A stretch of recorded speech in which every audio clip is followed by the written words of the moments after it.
यदि आप लोग भी अपने हृदय में राम राज्य स्थापित करना चाहते हैं तो सबसे पहले क्या करो। राम जी के 3 भाई हैं, नाम क्या है? शत्रुघ्न, लक्ष्मण और भरत है।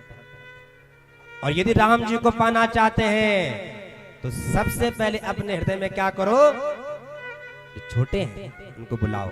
नाम क्या है? शत्रुघ्न है। और जिनके आते ही क्या हो जाएगा, हमारे भीतर जो शत्रु बैठे हुए हैं, काम है, क्रोध है, लोभ है, मोह है, ये क्या हो जाएंगे? भाग जाएंगे। कब? जब आपने शत्रुघ्न को आपने पुकारा। और जो शत्रुघ्न है, इनकी जो देवी जी हैं, नाम क्या है? पीछे वाले जो शत्रुघ्न जी महाराज हैं, इनकी एक पत्नी है, नाम क्या है? श्रुतकीर्ति है। यानी सुनो, किसको? राम कथा को, हरि कथा को सुनो। और जब आपने शत्रुघ्न का आपने चिंतन किया, अपने हृदय में आपने बैठा दिया है, और उनकी पत्नी भी आ गई है, हरि कथा का आपने पान कर लिया, तो जो शत्रु है वो भाग जाएंगे। इसके बाद दूसरी सीढ़ी है, कौन है? लक्ष्मण जी। और लक्ष्मण जी कैसे हैं? जिनका एक ही लक्ष्य है। राम जी ने निवेदन किया, देखो भैया,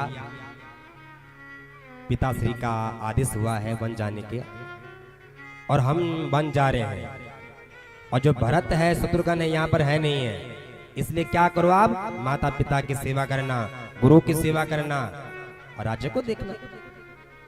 पर आज निवेदन करते हैं, कहा कि मैं गुरु को नहीं जानता हूं, माता पिता को नहीं जानता हूं। कर क्यों? कहा कि जो मेरे राम को नहीं मानता, राम को नहीं चाहता है, मैं उसको नहीं चाहता हूं। राम जी ने खूब समझाया, अरे हमारे शास्त्र कहते हैं यदि देवताओं का दर्शन करना है तो सबसे पहले जो माता पिता हैं, उनमें देवताओं का दर्शन करो। घर में माता पिता हैं, उसके बाद है गुरुदेव हैं। तो भरत जी, लक्ष्मण जी कहते हैं, जो मेरे राम को नहीं मानता वह फिर किसी काम का है नहीं। और आज लक्ष्मण जी की शक्ति का नाम क्या है? जो पत्नी है, उर्मिला है। और जब जिस आपके जीवन में एक ही लक्ष्य आ गया, परमात्मा की प्राप्ति, और आपने उर में धारण कर दिया कि हमारे हरि की प्राप्ति करना है, तो आपकी जो दूसरी सीढ़ी है पार हो जाएगी। उसके बाद तीसरी सीढ़ी है, नाम क्या है? भरत जी महाराज। और भरत जी का जो प्रसंग है, भरत देने वाला है। इनकी एक शक्ति है, क्या है? मांडवी है। और मन में आपने धारण कर दिया, तब जाकर के आपके हृदय में राम जी पधारेंगे। और जहां राम जी आ गए, राम जी की शक्ति कौन है? जानकी जी है, जो शीतलता प्रदान करने वाली। किससे? जो आप लोग, हम लोग तप रहे हैं संसारोपी काम से, क्रोध से, लोभ से, देहिक, दैविक, भौतिक तापों से हम तप रहे हैं।